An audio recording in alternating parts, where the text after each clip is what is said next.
kutambua hayo aliyoyaeleza, na sisi kama kamati ya uratibu ya Senate vyuo na vyuo vikuu mkoa wa Songwe tumeona ipo haja ya kugawa vitendea kazi ili vijana tukasome tukijue chama chetu cha Mapinduzi. Tutagawa kanuni na miongozo ya vyuo na vyuo vikuu kwa matawi yote ya mkoa wa Songwe. Mgeni rasmi anatuongozea zoezi hilo. Kwa nini tunafanya hivi? Kwa nini tunafanya hivi? Ili vijana mjue chama kinataka nini. Chama cha Mapinduzi na majukumu yetu sisi vijana ni nini?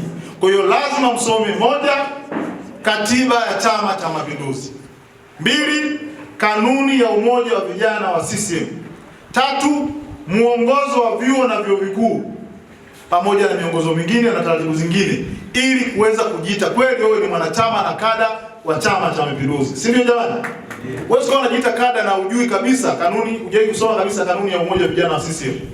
Wewe kujiita kada wa Chama cha Mapinduzi na ujui katiba ya Chama cha Mapinduzi. Utaonewa, hautakuwa proud kwa wewe ni kijana wa Chama cha Mapinduzi. Kwa hiyo niwaombe, ili tuwe viongozi wenye maadili, ili tuwe viongozi bora, ni lazima tusome kanuni, miongozo na katiba ya Chama cha Mapinduzi. Kwa nini nasema hivyo? Mama hapa anasema kwamba wenzetu wakikushambulia vibaya na wewe unatakiwa usikushambulie kama wanakushambulia wao, si ndio? Sisi tunatakiwa kushambulia kwa hoja, sisi tunatakiwa kushambulia kwa data, sisi tunatakiwa kushambulia kwa heshima, ili tushawishi wenzetu waone kwamba vijana wa CCM ni watu wenye utulivu. Vijana wa CCM ni watu ambao wanajua nini wanakifanya. Kwa sababu sasa hivi dunia imebadilika vijana wenzangu. Vijana sasa hivi hawajiungi na vyama vya siasa kwa mlengo wa sera, siasa na itikadi ya chama na itikadi ya chama pekee yake. Wanajiunga na vyama sasa hivi kwa mambo mawili makubwa. Moja ni ushawishi wa viongozi.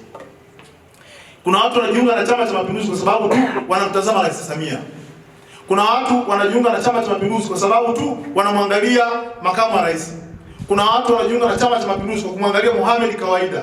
Watu wanajiunga kwenye vyama kwa kumwangalia mwenyekiti wa UVCCM.